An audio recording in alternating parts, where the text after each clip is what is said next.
good news today and some bad news. So, which one should I say first?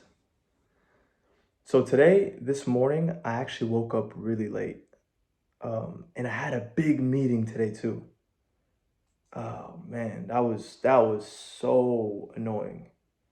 I do this thing where if I stay up really late, like 2 or 3 days in a row, the fourth day, I literally sleep through anything. Anything. I could sleep through a hurricane, an earthquake, you name it. You could put alarms from, you know, you could put it for hours and hours and I'll sleep right through it, man. I'm starting to like, I don't know, you know. But yeah, so I had a meeting at 11 this morning, 11 a.m. And I don't even care if the guy watches this video. I don't care. Because it didn't work out anyways. But I had a meeting at 11 and I woke up at like 11 or 10:45. It's like 15 minutes before. And the place is 30 minutes away. And I'm in my bed. So I wake up and I immediately text him like, I'm going to be like a little bit late. And he's like, it's fine. I just got here. I got a table. So he got there 10 minutes early. Oh my God. It was it was one of the partners from a really big firm. And he told me that they'd be willing to do some kind of deferred fee. He didn't say fully deferred. He said some kind of deferred. So we were going to meet in person and talk more about it.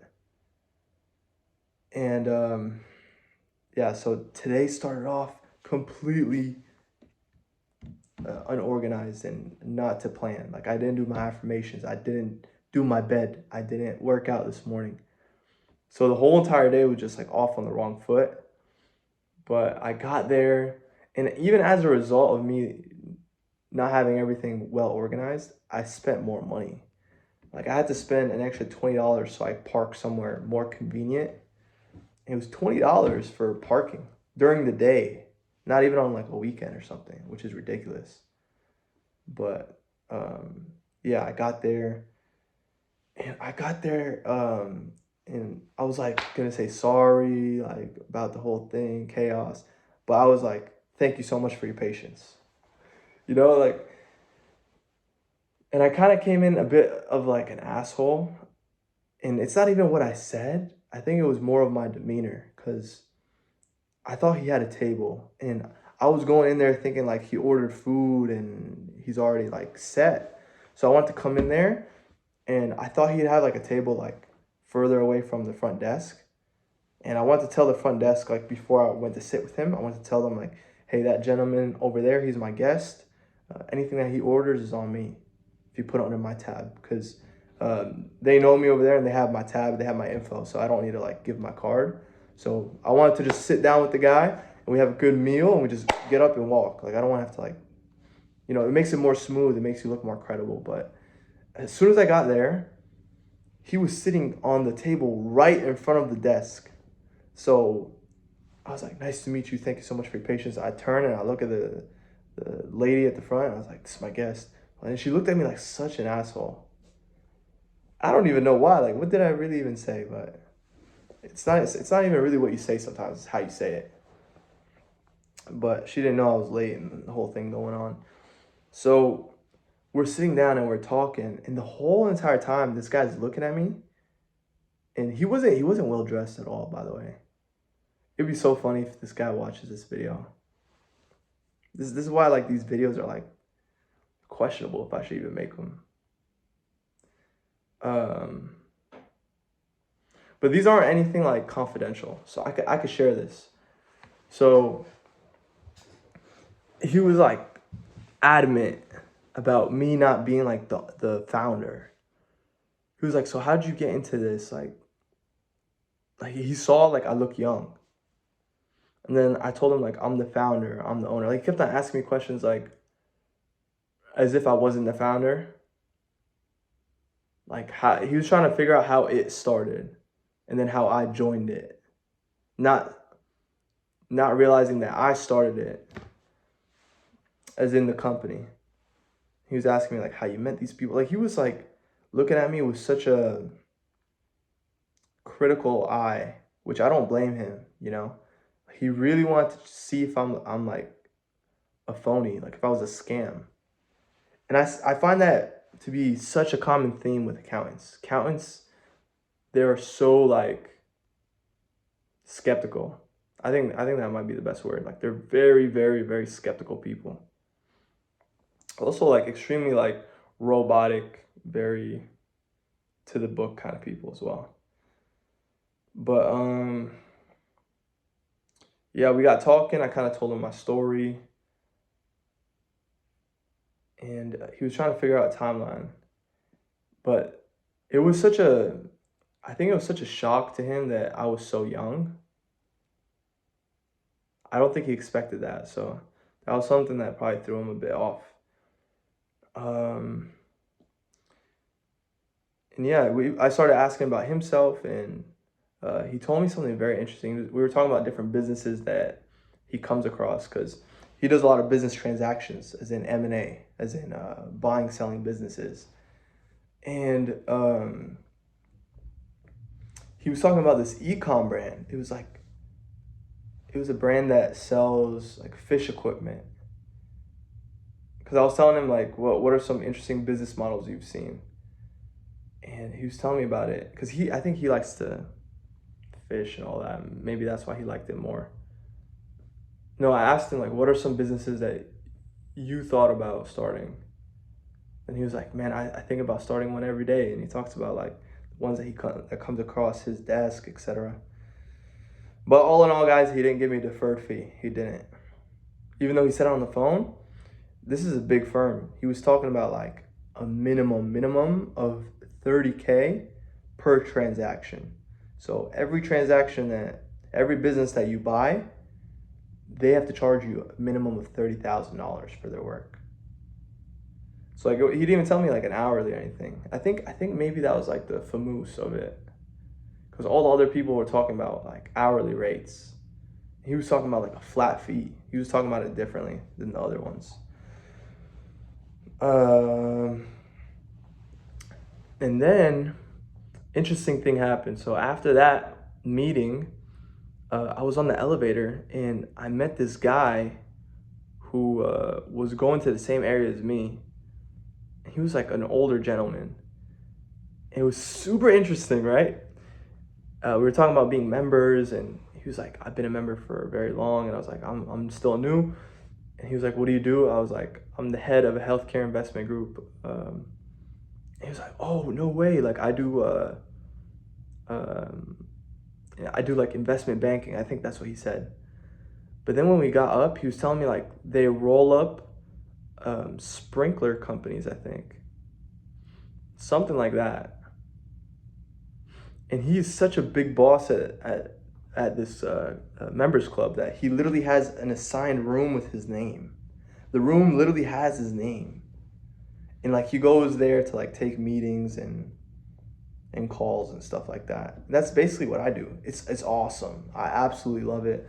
And I'm kind of like going there every day, and it's kind of weird for the people to see me there every day. It's like, damn, like, what do you do, man? Like you have nothing to do? Like you just out here every day? Super funny. But yeah, so I met that guy and he gave me his card, right? And it has his info on it. And the people at the front desk, they know him, right? So they all said hi because me and him were walking in, and he knows people at the front desk. The front desk people gave him so much respect, right? And the guy walks away, and they're like, whoa, you got his card? Well, that's a valuable card. Like, you should call him. You should call him, right? And I was like, looking at it, I was like, whoa, like, who is this guy, right?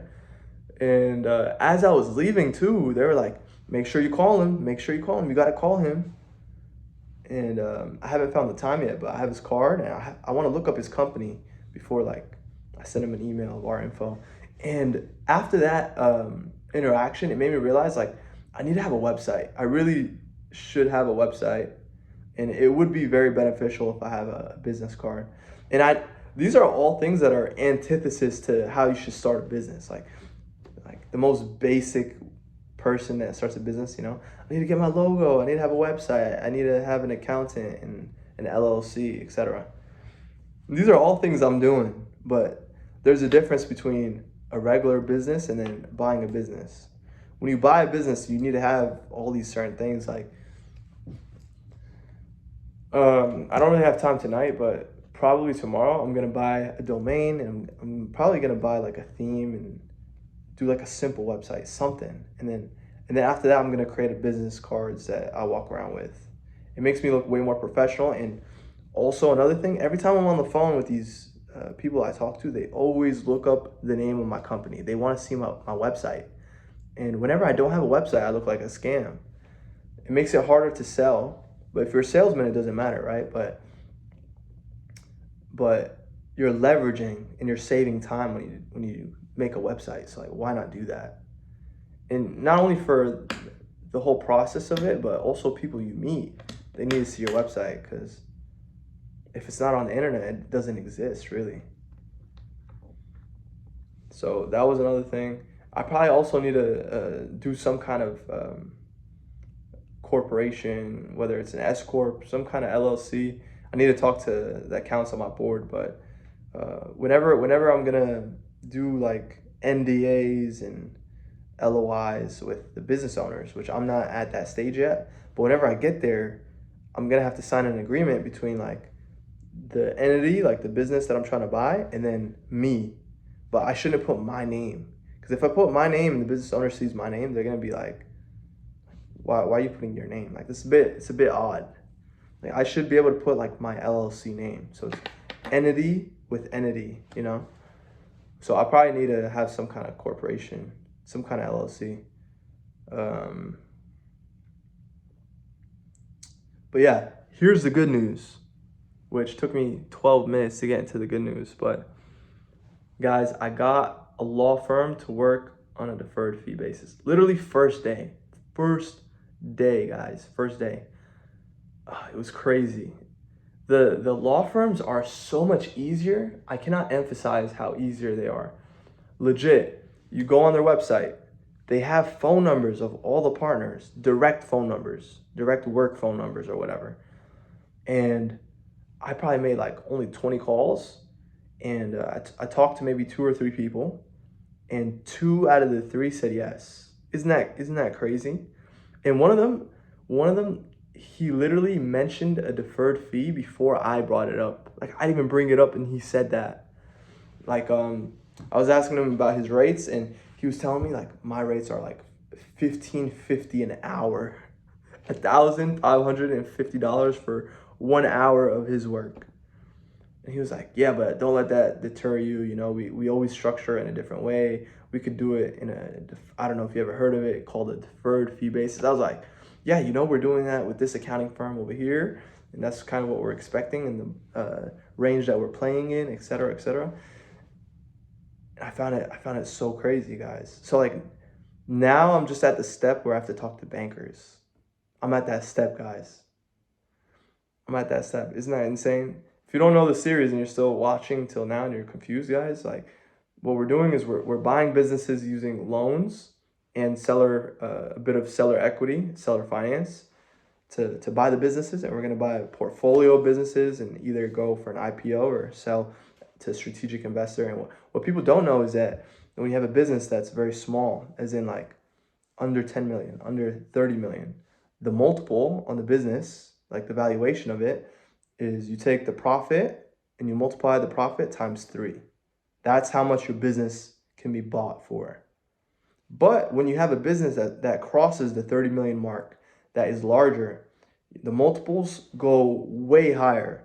So now you could sell your business for 10 times profit or 15 times the profit, or if you do IPOs, you go from like 15 times profit, 18 times, 20, 25, 30 times profit, and the multiples go crazy. So you're kind of just bringing them together, putting it as a portfolio and selling it as something bigger. And that's the process we're doing. And yeah, it's moving fast. It's moving fast.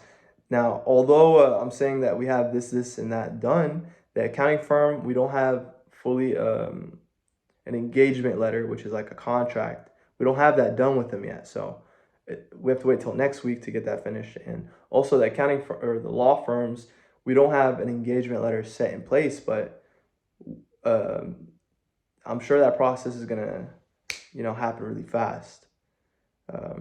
But as long as they tell me like they're down to do a deferred fee, that's okay with me.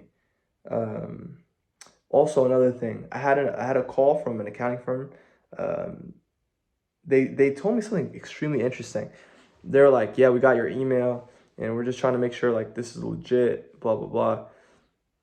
And they were saying how my emails I've been sending, they seem like robo emails, like fake.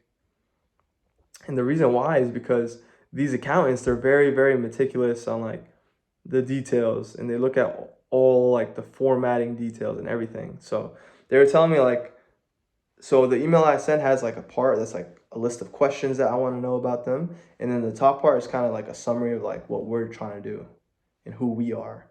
So like the top part and the bottom part has like a different format, I guess it's like a different font, or like it's a different font and a different size or something like that. And they're like, yeah, like all this, like it's flagged as like robo email. So like all the emails I've been sending haven't been getting responded to because they kind of seem like robotic. Isn't that crazy? So like I've been wasting my time doing, maybe that's why they don't respond. I was like, why do these accountants not respond? It's like absolutely absurd. And now I think I have it figured out. I don't know. But these accountants are harder to deal with, to be honest. But now we go to the bankers, man. I do have to get these engagement letters put in place before I go to the bankers, but from now until the engagement letter is finished, I have to set up my website, which I'm not gonna spend. I refuse to let that take up too much of my time. But website.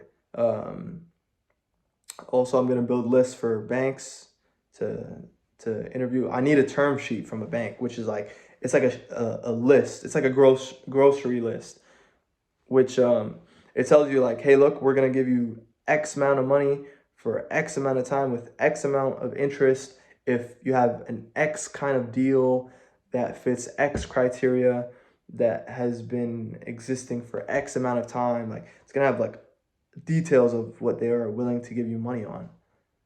It's like gold, guys. It's literally like gold.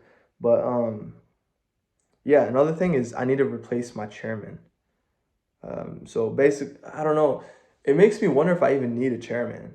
The QLA process, it preaches talking about a chairman. You need a chairman, but the chairman takes a high equity percentage of your company.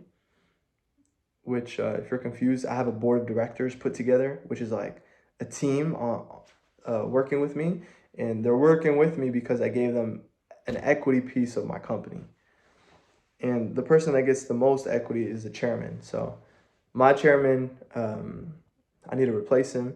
And it has to do with my mentor list that I was talking about before. If you watch some of my previous episodes, I made a list of mentors that basically people who have done exactly what I'm trying to do and are a lot older than me, a lot wiser, a lot more experienced.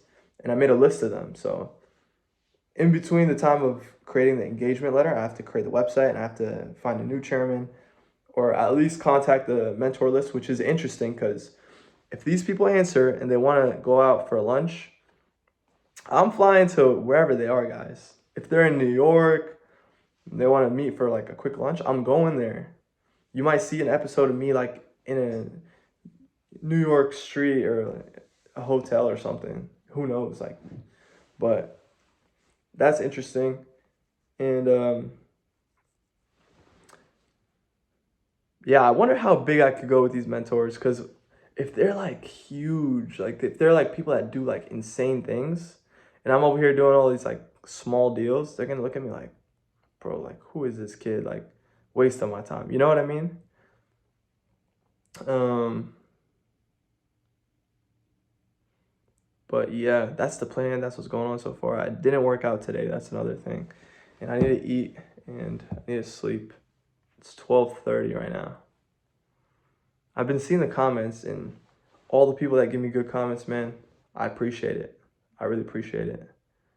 We are like pretty small right now, but that makes us more of a family. So I appreciate everyone that watches.